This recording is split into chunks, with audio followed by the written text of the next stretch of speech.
All right, right now I want to take you back out live to Ellis County, to Ennis. We understand that we have one of the residents that lives in the area standing by now to chat with us a little bit about what it was like when the storm was hitting. Let's get out live now to Nahavi Perez. Nahavi, thank you for joining us. I hope you can hear me okay.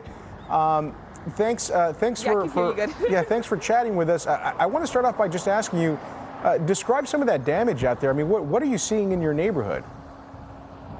Well, pretty much the whole front of the building fell down. You could see a bunch of wires. Like the Ennis inspection did come in already and told us that we were able to come in only for about an hour before we're not able to go in anymore. And where were you when all of this happened? I mean, what did it sound like? What did it feel like? I mean, take us to that moment. What was this like?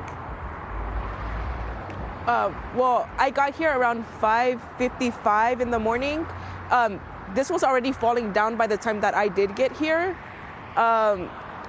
The fire department that came in to check just told us that we weren't able to go in until the water stopped, just in case the electricity, well, something could happen with the electricity. Yeah, and I mean, what's the concern for you all now? I mean, obviously we're only looking at this one building right now, but how widespread is it from what you've been able to see out in your neighborhood? I mean, what's the concern now? Well, there's a bunch of trees that are falling over the roads. So like many of the roads have trees all over them where we're not able to really drive. A lot of people are walking right now. Mm-hmm. Have you heard of... There's a few stores that... Nahavi, I was just going to ask you because we were confirmed that, we were able to confirm that 4 people have been hurt out there. Are you hearing of more injuries by chance? I mean, do you know of anybody who's been hurt?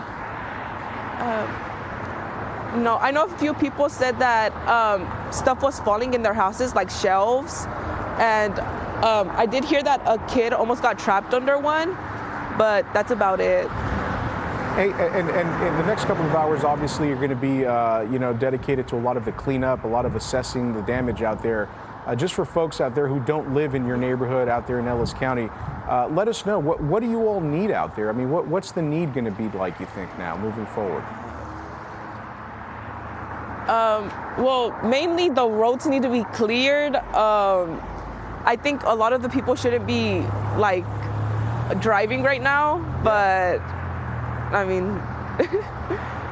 Yeah, that's good advice. Okay.